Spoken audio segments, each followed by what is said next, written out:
Well, this is Rosina's Italian kitchen, and we're going to make tuna casserole, a kind of a shortcut.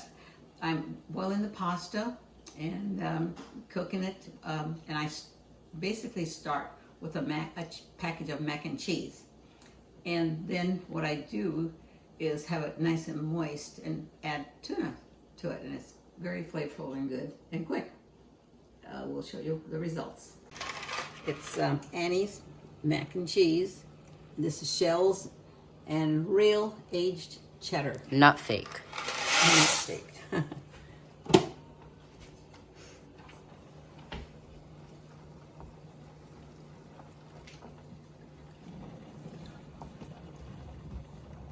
This will have to cook for 10 minutes. Yes, 8 to 10 minutes.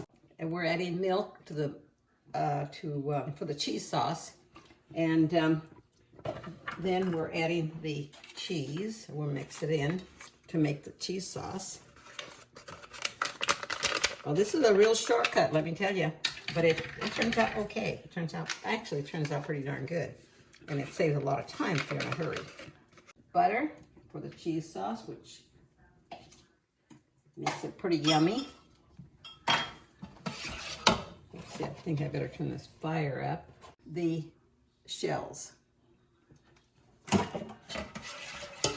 It looks like the cheese sauce is ready. We don't want anything that's very thick because we're going to add the tuna fish, which I'm going to do now. And see, I broke it up, and I put about 2 cans of tuna fish, and I use a good quality tuna fish that I buy at Costco. Oh, as soon as I get this thickened a little bit more, I'm going to put the shells in, and then we're going to be ready to mangia. We're putting the shells in, the cheese sauce, and the tuna's in there. So we're pretty much ready to go here as soon as this warms back up. You can see the tuna fish here.